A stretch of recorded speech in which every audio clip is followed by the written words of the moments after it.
Assalamualaikum warahmatullahi wabarakatuh. Salam guru penggerak, tergerak, bergerak, menggerakkan.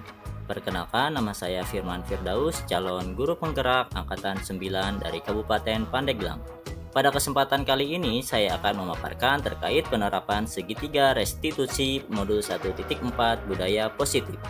Berdasarkan pemahaman saya dari Ibu Eli Hendartini sebagai fasilitator dan Bapak Ahmad Subarja sebagai pengajar praktik. Sebagai informasi, restitusi adalah proses menciptakan kondisi bagi murid untuk memperbaiki kesalahan mereka, sehingga mereka bisa kembali pada kelompok mereka dengan karakter yang lebih kuat. Restitusi juga merupakan proses kolaboratif yang mengajarkan murid untuk mencari solusi untuk masalah mereka dan membantu murid berpikir tentang orang seperti apa yang mereka ingin menjadi atau tujuan mulia dan bagaimana mereka harus memperlakukan orang lain. Setelah mengetahui tentang apa itu restitusi, tentunya kita ingin mengetahui bagaimana cara melakukannya. Diane Gossin dalam bukunya Restitution tahun 2001 telah merancang sebuah tahapan untuk memudahkan para guru dan orang tua dalam melakukan proses untuk menyiapkan anaknya untuk melakukan restitusi, bernama segitiga restitusi. Dalam prosesnya, segitiga restitusi terdiri dari 3 tahapan, didasarkan pada prinsip-prinsip utama dari teori kontrol. Yang pertama, menstabilkan identitas, yaitu untuk membuat anak yang merasa gagal karena berbuat salah menjadi positif terhadap dirinya. Guru dan orang tua bisa berkata, berbuat salah itu hal yang manusiawi, tidak ada manusia yang sempurna. Bapak atau ibu juga pernah berbuat salah. Tahapan kedua, validasi tindakan yang salah, yaitu 1. Membantu murid mengenali kebutuhan yang ingin dipenuhinya ketika melakukan kesalahan itu. 2. Pada dasarnya, setiap tindakan manusia tujuannya adalah memenuhi kebutuhan hidup, apakah itu kekuatan, kebebasan, kasih sayang dan rasa diterima, kesenangan, atau bertahan hidup. Tahap ketiga, menanyakan keyakinan, yaitu murid melihat kesalahannya dengan norma sosial dan nilai-nilai yang mendasari manusia berinteraksi dengan orang lain. Guru dan orang tua dapat berkata, apa nilai yang kita percaya di kelas atau sekolah kita? Nilai-nilai universal apa yang telah kita sepakati? Kelas ideal itu seperti apa sih? Kamu ingin jadi anak yang seperti apa? Kasus 1. Bayu merupakan murid kelas 4. Setelah jam istirahat berakhir, semua murid masuk ke ruang kelas. Namun, Bayu masih asyik bermain bola di lapangan. Ia bahkan mengacuhkan tentang berakhirnya jam istirahat. Ia memang sengaja terus-menerus melanjutkan bermain bola karena menyukai kegiatan tersebut. Hal itu tentunya tindakan yang kurang baik. Ia akan tertinggal materi pelajaran karena telat masuk kelas. Juga akan mengganggu konsentrasi teman-teman kelasnya karena masuk ruang kelas di tengah kegiatan belajar berlangsung. Bayu, Bapak mendapatkan laporan bahwa kamu beberapa kali terlambat masuk kelas setelah jam istirahat terakhir. Benar demikian? Iya benar Pak, saya memang terlambat masuk ke kelas. Guru yang sedang menjelaskan dan teman-teman marah dan menyalahkan saya karena terlambat. Sesekali terlambat itu tidak apa-apa Bayu, tapi kamu pasti punya alasan mengapa melakukan hal itu.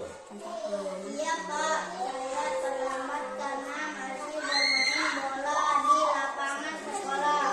Saya memang mendengar bel masuk kelas, tapi saya masih ingin bermain bola. Rasanya menyenangkan sekali karena itu permainan kesukaan saya. Iya, Bapak bisa melihat bahwa kamu sangat menyukai permainan sepak bola. Pasti seru ya? Iya Pak. Sekarang mari kita ingat lagi tentang keyakinan kelas kita. Kamu masih ingat keyakinan kelas mana yang belum kamu tunjukkan? Apa ya Pak?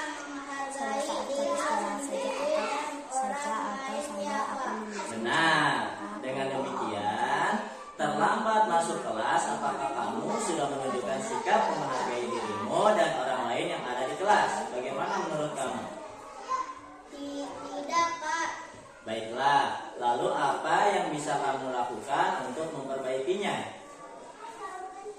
Untuk mewujudkan keyakinan kelas kita?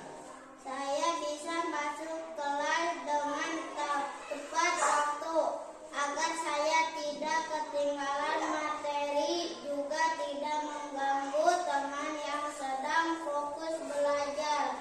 Saya bisa bermain bola saat pulang sekolah, Pak. Nah, kamu sudah menemukan apa yang ingin kamu lakukan. Bersediakah kamu melakukannya? Iya, Pak. Sudah, sekarang kamu boleh kembali ke kelas. Assalamualaikum warahmatullahi wabarakatuh.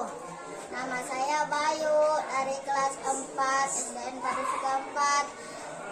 Saya senang sekali diajak mengobrol oleh Pak Guru, karena ketika melakukan kesalahan biasanya saya langsung dimarahi, tapi kali ini tidak. Saya diajak mengobrol dengan tenang, lalu saya menemukan cara untuk mengatasi kesalahan saya. Terima kasih Pak Guru. Assalamualaikum warahmatullahi wabarakatuh. Kasus 2. Sinta, murid kelas 4, dilaporkan oleh guru mata pelajaran PAI kepada wali kelas karena sering mengajak ngobrol teman sebelahnya saat jam pelajaran berlangsung. Hal yang dilakukan Sinta tersebut tentu saja mengganggu kegiatan belajar.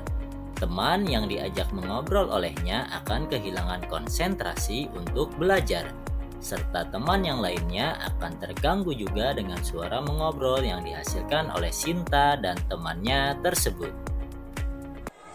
Sinta, Bapak mendapat laporan dari Pak Udin, guru PAI, bahwa kamu beberapa kali mengajak ngobrol teman sebelahmu saat jam pelajaran.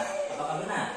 Kenapa dan saya sedih karena ditegur oleh Pak Udin. Katanya saya mengganggu teman yang lain. Pak Udin juga terlihat sedikit marah pada saya. Tidak apa-apa Sinta, kita bisa menyelesaikan ini. Iya, Pak. Sinta, pasti kamu punya alasan mengapa melakukan hal ini. Kenapa mengobrol di kelas? Iya, Pak, saya memiliki beberapa cerita menarik untuk teman saya tentang pengalaman pertama saya bisa menaiki sepeda sendiri. Itu menyenangkan sekali dan saya ingin teman saya tahu hal itu.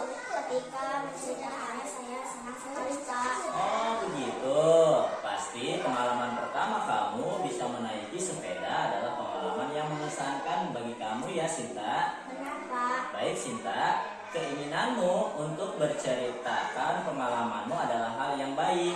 Kamu boleh melakukan keinginanmu untuk bercerita kepada teman, tapi kamu harus melengkapinya dengan sikap yang lain. Sikap apa ya, Pak? Mari kita ingat lagi kesepakatan kelas kita. Dari masalah ini, keyakinan mana yang belum kamu lakukan Sinta? Itu saya ditegur Pak Udin, berarti ada orang lain yang tidak dengan apa yang saya lakukan ya, Pak. Betul sekali. Jadi, apa kesepakatan kelas yang kamu lupakan Sinta? Saya menghargai dan menghormati ya, Pak. Betul. Menurutmu, bagaimana kamu memperbaikinya? Saya bisa minta maaf kepada Pak Udin dan teman saya karena saya mengganggu kegiatan pembelajaran. Saya akan bercerita pengalaman saya saat jam istirahat saja, atau saya akan menuliskan cerita kemudian dipajang di manding. Bagaimana kalau begitu, Pak? Tepat sekali pilihan kamu Sinta. Itu ide yang bagus. Semoga kamu bisa segera melakukannya. Tetap semangat ya. Baik, Pak, terima kasih ya. Assalamualaikum warahmatullahi wabarakatuh. Nama saya Sinta, kelas 4 SDN Padusuka 4. Setelah saya diajak berdiskusi dengan Pak Guru, saya menjadi lebih tenang karena bisa menemukan solusi dari masalah saya, yaitu ditegur oleh guru karena mengobrol dengan teman.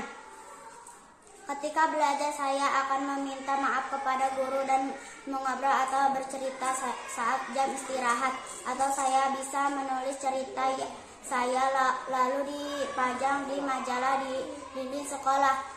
Terima kasih. Wassalamualaikum warahmatullahi wabarakatuh. Kesimpulan, dari kasus 1 dan kasus 2 dapat kita fahami bahwa dalam menyelesaikan masalah kita harus melibatkan murid agar disiplin positif tumbuh dari dalam diri anak itu sendiri. Tidak ada paksaan dan tidak ada hukuman.